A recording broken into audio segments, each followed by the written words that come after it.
শরীরে তখন প্রচুর রক্তপাত হচ্ছিল, সবাই খুব জোরে জোরে কাঁদছিল।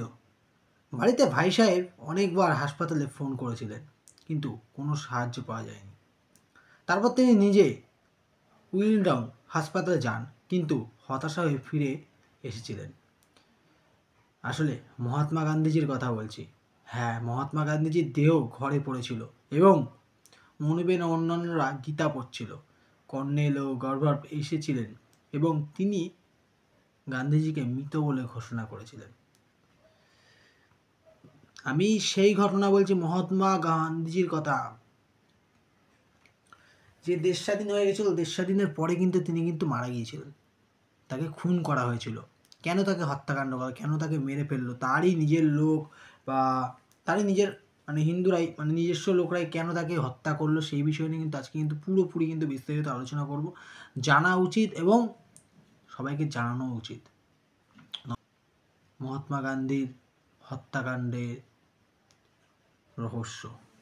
মহাত্মা গান্ধীতে 1948 সালে 30শে জানুয়ারি নতুন দিল্লির একটি সুবৃহৎ প্রাসাদ বিড়লা হাউস নামে প্রখ্যাত, এখন যেটা গান্ধী স্মৃতি নামে খ্যাত, সেখানে কিন্তু হত্যা করা হয়েছিল। তার ঘাতক ছিলেন নাথুরাম গোডসে, কট্টর হিন্দু জাতীয়বাদী প্রবর্তক, রাজনৈতিক দল হিন্দু মহাসভা সদস্য নাথুরাম গোডসে এবং হিন্দু জাতীয়বাদী আধাসাময়িক স্বেচ্ছাসেবক সংস্থা রাষ্ট্রীয় স্বয়ংসেবক সংঘের একজন প্রাক্তন সদস্য। বলতে প্রাথমিক কী করতো, এক কথা যেটা বলে আরএসএস করতো। আমি কিন্তু এখানে কিন্তু কোনো রকম কোনো জাতি, ধর্ম কিংবা কোনো দল নিয়ে কথা বলছি না, যেটা অ্যাকচুয়াল ঘটনা ঘটেছিল কিন্তু সেই কথাটাই কিন্তু তুলে ধরছি। তো যথারীতি আমি সেই সব লোকেদেরকে বলছি, যারা ঝামেলা করার মোটিভ নিয়ে থাকেন তারা কেউ ঝামেলা করবেন না, কথাটা পুরো বুঝুন, পুরোপুরি জানুন। আপনার আমার সবার জানা দরকার।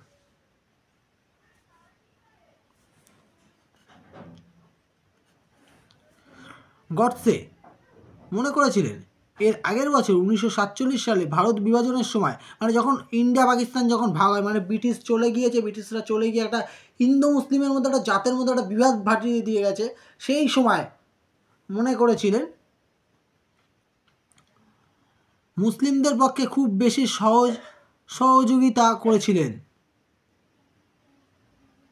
কি গান্ধীজি। প্রত্যক্ষ দোষীদের মতে সন্ধ্যা 5টার কিছু পরে 5টা 17-18 নাগাদ গান্ধীকে বিড়লা হাউসের পেছনের দিকে লেনে যাওয়ার সিঁড়ির মাথায় পৌঁছেছিলেন, যেখানে তিনি প্রতি সন্ধ্যায় সর্বধর্মের প্রার্থনা সভা পরিচালনা করেছিলেন। তেনারা ছিল সব ধর্মের, খ্রিস্টান, পাঞ্জাবি, যত ধর্মের যত দেবতা সবাইকে নিয়ে একটা প্রার্থনা করতেন। সেখানে প্রার্থনা শিবিরে গিয়েছিলেন, সেখানে কিন্তু তাকে মারা হয়েছিল। সেইমাত্র গান্ধী বেদির দিকে হাঁটতে শুরু করেছিলেন, গর্বের ভিড় থেকে বেরিয়ে এসে গান্ধীর পথের সামনে দাঁড়িয়েছিলেন এবং পয়েন্ট ব্ল্যাঙ্ক রেঞ্জ পিস্তল বের করে পুরো একদম নিশানা করে সরাসরি গুলি করতে থাকে। গান্ধীর বুকে ও পেটে 3টি গুলি ছুঁয়েছিলেন সরাসরি। গান্ধীজির পেটে ও বুকে 3টে গুলি, খাটখাটা 3টে গুলি খেয়ে গেল। তো ভাই গুলি খেলে কী হবে না, গুলি খেলে শর্ট হ্যান্ডসে মরেই যাবে। এখনকার মতন এত গার্ড ছিল না যে বুকে যে গার্ড মার্ড দিয়ে বেড়ায়, ঠিক আছে, সব কোনো গার্ড মার্ডের কোনো ব্যাপার ছিল না তখন। আর এমনি তো গান্ধীজির তো একটা কথা ছিল না, এক গালে কেউ চড় মারলে আরেক গাল বাড়িয়ে দিত। তো সেই মানুষকে মেরে ফেলছে, ব্যাপারই আলাদা। তারপর আমাদেরই ইন্ডিয়ান লোক। তো যাই হোক, বুক ছুঁয়েছিলেন। গান্ধী মাটিতে পড়ে গিয়েছিলেন। তাকে বিড়লা হাউসে তার ঘরে ফিরিয়ে নিয়ে যাওয়া হয়। বিড়লা হাউসে এখানে তিনি থাকতেন, সেখানে সেই ঘরে আবার ফিরিয়ে নিয়ে যাওয়া হয়। থেকে কিছুক্ষণ পরে একজন প্রতিনিধি এসে তার মৃত্যুর কথা ঘোষণা করে। মহাত্মা গান্ধী হত্যাকাণ্ডে জড়িত অভিযুক্তরা শঙ্কর, কিস্তারিয়া, গোপাল, গডসে, মদনলাল পাওয়া, দিগন্ধর রাজচন্দ্র বেশ, নারায়ণ আস্তে, বিনায়ক দামোদর সাদাকর, নাথুরাম গডসে, বিষ্ণু রামকৃষ্ণ কারে। জনতা গডসেকে ধরে ফেলে এবং পুলিশের হাতে সমর্পণ করে দেয়। গান্ধীর হত্যার পিছনে 1948 সালে মে মাসে দিল্লির ঐতিহাসিক লালকেল্লা শুরু হয়েছিল। গান্ধীকে হত্যা করার পিছনে রহস্যটা শুরু হয়েছিল কিন্তু 1948 সালে মে মাস থেকে, লালকেল্লা থেকে। প্রধান আসামি ছিলেন গডসে এবং তার সহকারী নারায়ণ আস্তে। একই সঙ্গে সহ আসামি হিসেবে তারও 6 জনের বিচার শুরু হয়েছিল। হত্যাকাণ্ডের রোধে ব্যর্থতার পুনঃপুন্ত তদন্ত এড়ানোর জন্য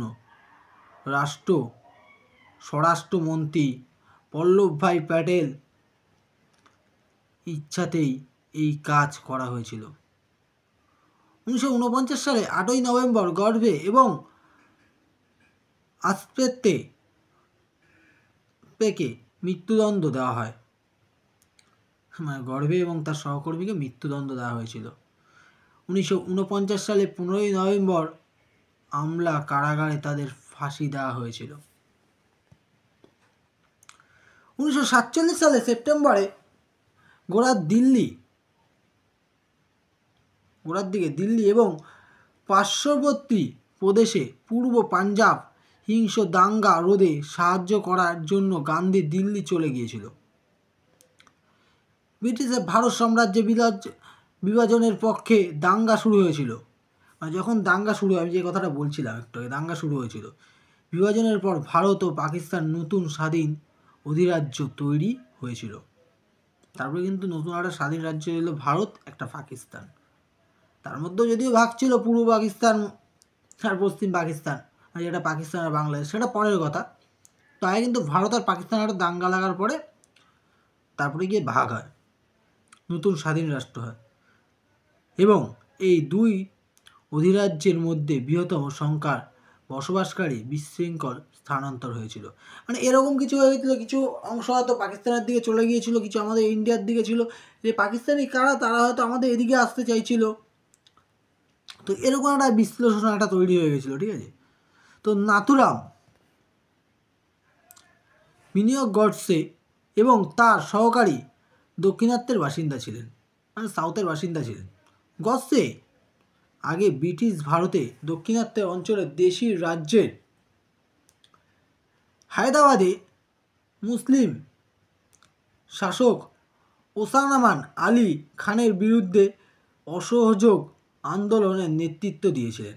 আমি আগেই বললাম উনি হিন্দুত্ব নেতা ছিল, হিন্দুবাদী। গডসে 1938 সালে হায়দ্রাবাদে একটি প্রতিবাদ মিছিলে যোগ দিয়েছিলেন।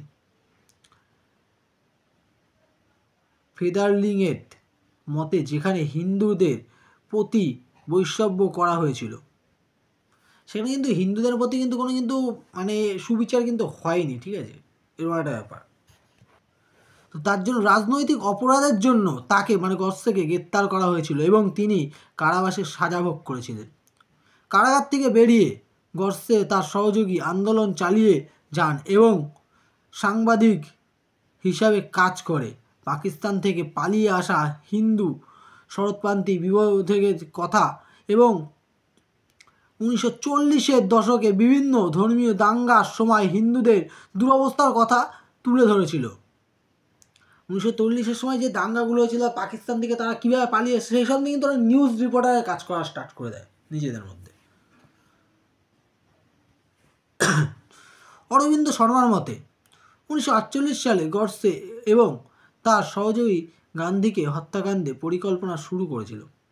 ভারত ও পাকিস্তানে ততদিনে কাশ্মীরের দখলে নিয়ে যুদ্ধ হচ্ছিল। আবার কিন্তু ভারত আর পাকিস্তানের মধ্যে যুদ্ধ লেগেছিল, কাশ্মীর দখল নিয়ে যুদ্ধ হচ্ছিল। কংগ্রেসের নেতৃত্বে ভারত সরকার 1948 সালে জানুয়ারিতে পাকিস্তানকে যুদ্ধের সময় অর্থ কম বন্ধ করার জন্য আবেদন, তাদের অর্থ প্রদান বন্ধ করে দিয়েছিল। মানে অ্যাকচুয়ালি এই যুদ্ধটা যে হচ্ছিল, পাকিস্তানকে কিন্তু ভারত থেকে কিন্তু টাকা দেওয়া হতো, যেটা কিছুদিন আগে জানলেন না, আমেরিকা থেকে টাকা দেওয়া হচ্ছে, আমেরিকা টাকা বন্ধ করে দিল বাংলাদেশকে, যার কোনো অর্থ দেবো না। ওই তারপরে ইসরায়েলটা হচ্ছিল, ওই যে যুদ্ধটা হচ্ছে ওখানে, তো সেরকমই টাকা দেওয়া বন্ধ করে দিল, যে পাকিস্তানকে আমরা কোনো রকম সাহায্য করব না। গান্ধী এই অর্থ প্রদানের জন্য, তো তখন তো জওহরলাল নেহরু ছিল, আর গান্ধীজি তো পুরোপুরি অ্যাকচুয়ালি চালাতো, ঠিক আছে, মানে আমি নেতা না হয়েও কীভাবে চালাবো সেই দিকটা দেখতো। তো গান্ধী এই অর্থ প্রদান বন্ধ করার সিদ্ধান্তে বিরোধিতা করেছিল এবং 13 জানুয়ারি 1948 সালে আমৃত্যু অনশন শুরু করেছিলেন। যতদিন না তিনি মারা যাবে সেদিন না খেয়ে থাকবে। গান্ধীজি তো দেশ স্বাধীনের ক্ষেত্রে একটা মুখ্য লোক ছিল, মানে ইয়ের পরে যদি কাউকে যদি পাই, নেতাজি সুভাষচন্দ্রের পরে নেতাজি সুভাষচন্দ্রকে যদি পাইনি, গান্ধীকে পেয়েছিলাম। তো তিনি যদি না খেয়ে থাকে তাহলে সে দেশের জনগণ নিশ্চয়ই একটা ভালো চোখে দেখবে না। মানে এটা একটা টোটকা, মানে আমি না খেয়ে থাকলে আমার জন্য দেশের কেউ ইয়ে হবে না, তাহলে ভারত থেকে আবার পাকিস্তানের সঙ্গে সম্পর্ক ভালো থাকবে। মানে উনি চাই না অ্যাকচুয়ালি সম্পর্ক কোনো রকমের খারাপ হোক, কোনো রকম কোনো দাঙ্গা হোক।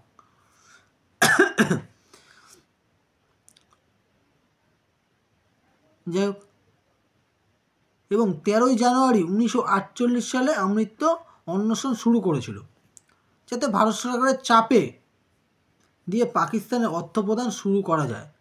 ভারত সরকার গান্ধীর চাপে কাছে নথি স্বীকার করে। এই সিদ্ধান্ত প্রত্যাহার করে গডসে এবং তার সহকর্মীরা এই ঘটনাক্রমে ব্যাখ্যা করেছিলেন মহাত্মা গান্ধীর শক্তি নিয়ন্ত্রণ করে ভারতকে আঘাত করেছে।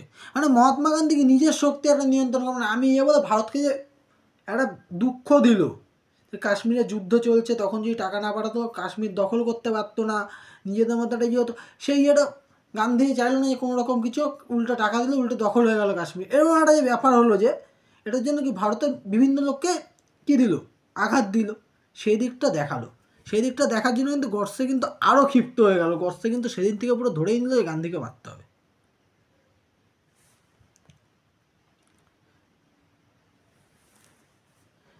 যেদিন গান্ধীজি অনশন শুরু করেছিলেন, গডসে তার সহযোগী কীভাবে গান্ধীজিকে হত্যা করবে তার পরিকল্পনা করতে শুরু। গান্ধী প্রথমে নতুন দিল্লির উত্তর অংশে গোল মার্কেটের কাছে গডসে নারায়ণ আস্তে বাল্মীকি মন্দিরে থাকছে একটি, এবং সেখানে তার প্রার্থনা সভা প্রতিষ্ঠিত করেছে। 1934 কিনেছে। দেশভাগের শরণার্থীদের আশ্রয় দেওয়ার জন্য যখন মন্দিরটি কেনার পাশাপাশি তিনি গডসে এবং তার সহযোগীরা গান্ধীকে ছায়ার মতো বিশাল প্রাসাদটি দক্ষিণের মধ্যে একটি দিল্লির তখনকার আবদুল্লাহ রোডে অবস্থিত ছিল, যেটি হিতকৌতুক ভবনের কূটনৈতিক দূরে নয়।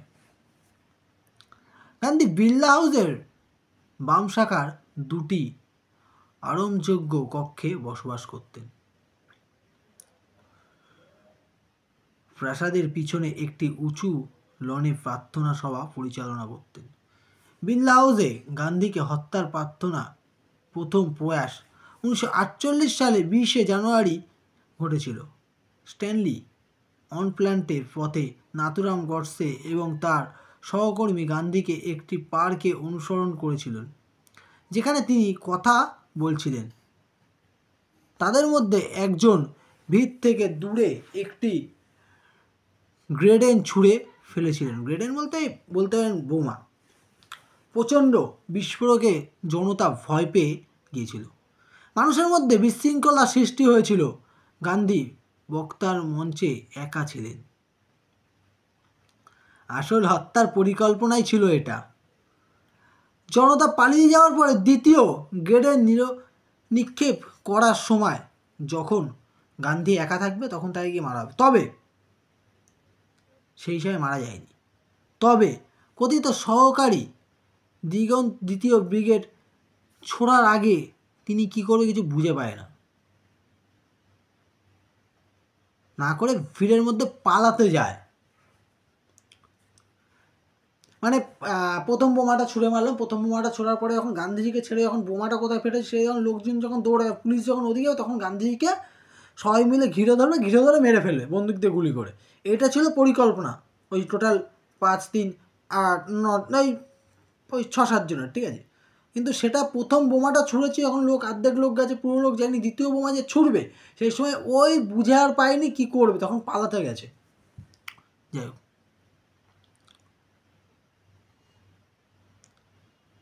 ভারত বিভাজনের পাঞ্জাবি শরণার্থী মদনলাল পাহাড়ার ছাড়া হত্যাত্মক ষড়যন্ত্রকারী সকলেই পালিয়ে যান। তখন সবাই পালিয়ে যান, একমাত্র 31শে জানুয়ারি 1948 সম্পাদনা মনুবেন গান্ধী, সম্পাদনা গুজরাটি রীতিতে মনুবেন নামে পরিচিত মনু মৃদুলা। গান্ধী ছিলেন মোহনদাস করমচাঁদ গান্ধীর নাতনি। পূর্ব বাংলায় শান্তি মিশনে নোয়াখালী যাওয়ার সময় তিনি গান্ধীর পরিষদস গর্ভে সঙ্গে যোগ দিতে এসেছিলেন। নোয়াখালী যখন সম্পাদিত হিংসায় বলি হয়েছিল, আভা চ্যাটার্জি গান্ধীর দত্তক নেওয়া মেয়ে ছিলেন। তিনি পরে গান্ধীর ভাইপো কানু গান্ধীকে বিয়ে করেন। মানে আভা চ্যাটার্জি ছিলেন দত্তক নেওয়া মেয়ে গান্ধীজির, তো তিনি কিন্তু পরে কিন্তু তার ভাইপোকেই বিয়ে করেছিলেন, কানু গান্ধীকে বিয়ে করুন। এগুলো কেন বলছি বিস্তারিত পুরো শুনলে তারপরে জানতে পারবেন, গল্পে অনেক টুইস্ট আছে। হত্যার সময় উভয় কিশোরী গান্ধীর পাশে ছিলেন। মনুবেন গান্ধী একটি স্মৃতি বিচারণ লাস্ট স্পিচে অফ আপু 1962 সালে প্রকাশিত হয়েছিল। সেটি অনুসারে মহাত্মা গান্ধী বাপু ভগবদ গীতা আবৃত্তি শুনিয়ে বিড়লা হাউসে দিনটি শুরু করেছিলেন। আমরা কিন্তু গান্ধীজিকে কিন্তু বাপু হিসাবেও জানি। যাই হোক, তিনি ভগবদ গীতার আবৃত্তি শুনে বিড়লা হাউসে দিনটি শুরু করেছিলেন। তারপরে তিনি হরিজনে প্রকাশ করা জন্য কংগ্রেসে সংবিধানে কাজ করছিলেন। সকাল 8টায় অংশগ্রহণ করে স্নান করে এরপরে তিনি 18 বছর বয়সী মনুবেনের স্বাস্থ্যের অবস্থা নিয়ে তাকে তিরস্কার করছিলেন। স্বাস্থ্যের অবস্থা খারাপ, চেহারা এমনি তিরস্কার করছিলেন। স্নানে পরে 78 বছর বয়সী গান্ধীজির ওজন নেওয়া হয়েছিল। তার ওজন ছিল 109.5 পাউন্ড।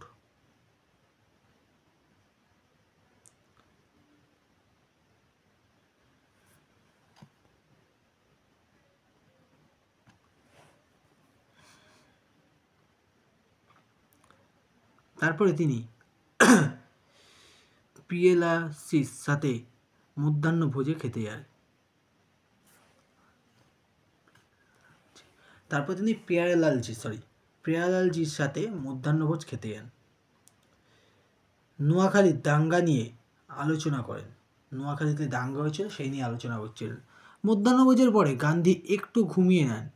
ঘুম থেকে ওঠার পরে তিনি সর্বদা দাদার সাথে বৈঠক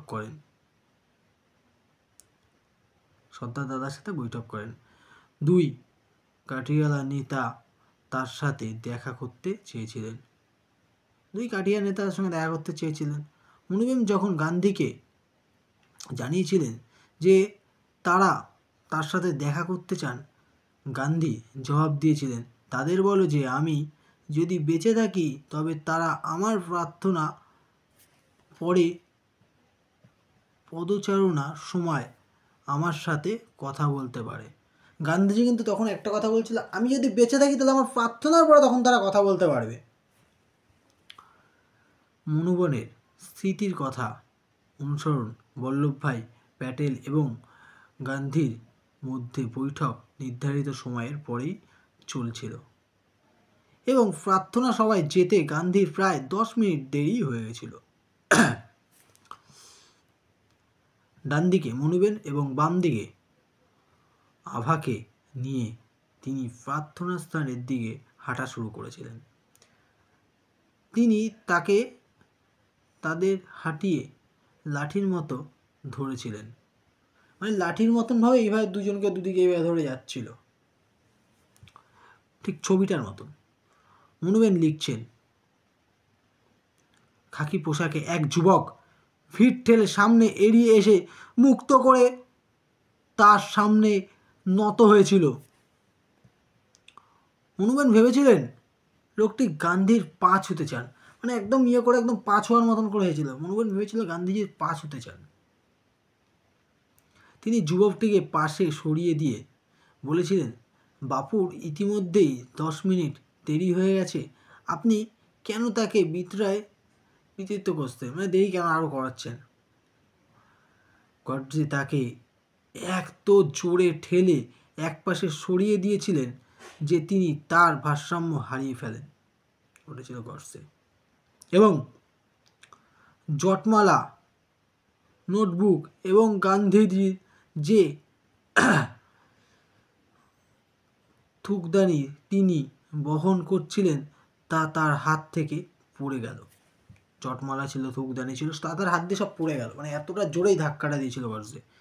তিনি স্মরণ করে লিখেছিলেন যে তিনি জিনিসগুলো তুলতে যখন নিচের দিকে ঝুঁকছেন তিনি 4টি শট শুনেছিলেন। নিচের দিকে যখন ঝুঁকছে তখন তিনি 4টি শট শুনেছিলেন এবং সর্বত্র ধোঁয়ায় ভরে গিয়েছিল।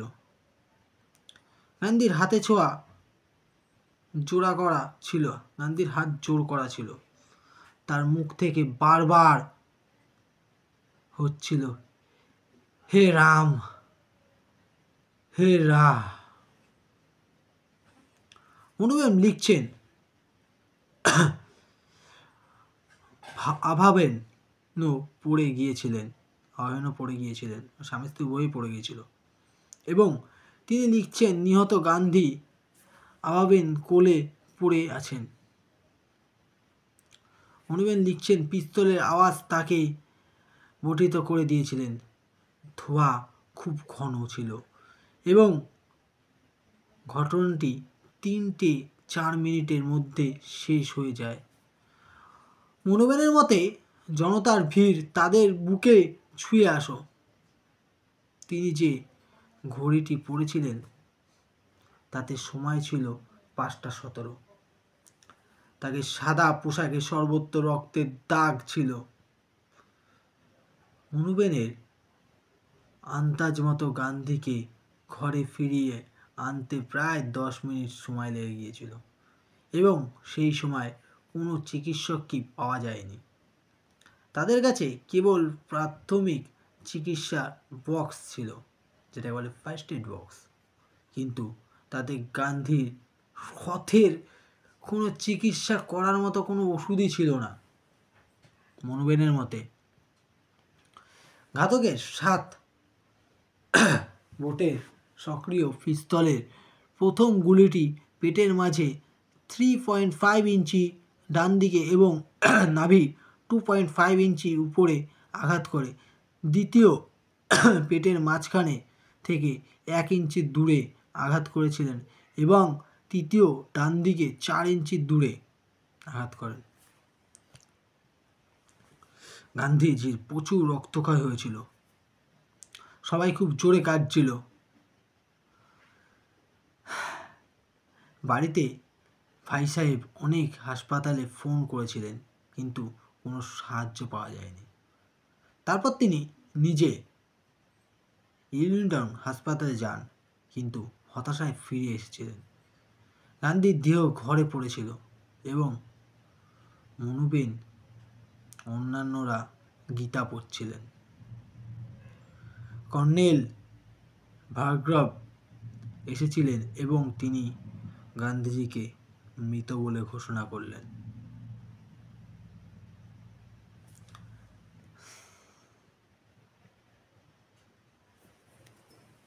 মানে অ্যাকচুয়ালি ওরা পুরো প্ল্যান করেই নিয়েছিল যে একজন মারবে, একজন গুলি করবে,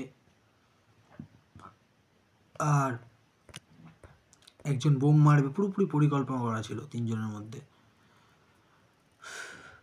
নাথুরাম গডসে পুরোপুরি বুদ্ধি দিয়ে দিয়েছিল তার সহকর্মীকে যে তুমি যাবে, তুমি গিয়ে বন্দুক নিয়ে ডাইরেক্ট গুলি করবে। আর আরেকজনকে রেখে দিয়েছিল যে ফার্স্টে গিয়ে বোম মারে। যখন সে বোম মারে প্রার্থনার ওখানে, সবাই বোমের ওদিকে দেখে সবাই ছিটকি করে গান্ধীজির এখান থেকে ফাঁকা হয়ে যাবে। গান্ধীজি এখানে যখন ফাঁকা হয়ে যাবে তারা চারদিক দিয়ে ঘিরে ধরে গুলি করে দেবে। যখন দেখলো বোম মারার পর ধরা পড়ে গেল, পাবলিকরা গিয়ে ধরে নিল, তো আর গান্ধীজির এখান দিয়ে লোক অত কমলো না, আর ওর বন্ধুও গুলি করতে পারছে না, তখন সে কী করবে কিছু বুঝে পেল না।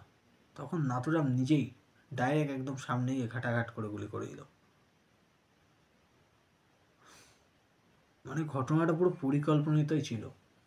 এবং নাথুরাম ও তাদের যখন ফাঁসি হয়েছিল তারা তখনও স্বীকার করেছিল, বা তাদের ওখানেও কোনো প্রবলেম হয়নি, এবং নাথুরাম পালিয়ে পর্যন্ত যায়নি, সেখানেই ছিল পুলিশ যতক্ষণ না এসেছিল। পুলিশ তো সাথে সাথে ছিল, পুলিশ তাকে ধরে নিয়ে গেছিলো। আর একটা কথাই বলছে, আমরা মেরেছি, আমরা এই কারণে মেরেছি, কারণ দেশ ভাগাভাগি হয়েছে, ভাগাভাগির সময় দাঙ্গা হয়েছে, দাঙ্গার সময় উনি সাপোর্ট করেছিল। মানে ওই দাঙ্গার জন্যই ওদের যে রাগারাগি হয়েছিল, উনি হিন্দুদের পক্ষ নিয়ে নিউজ করছিল, তার জন্য জেলে যেতে হয়েছিল, তার যে ক্ষোভ ছিল সে ক্ষোভ প্রকাশের জন্য তাকে মেরেছিল। এই কারণে কিন্তু এখনও কিন্তু নাথুরাম গডসে কিন্তু হিরো। আর ওই একটা কারণের জন্য কিন্তু গান্ধীজিকে কিন্তু ভিলেন হিসাবে কিন্তু সেখানে কিন্তু ধরা হয়। যাই হোক, আমার কথাটা ভুলও হতে পারে, আমি যদি কিছু ভুল করে থাকি তাহলে দয়া করে মার্জনা করে দেবেন। জয় হিন্দ, বন্দে মাতরম। বাট একটা কথা বলবো, নেতা কিন্তু একজনই ছিল, সেটা হচ্ছে প্রাণের বীর নেতাজি।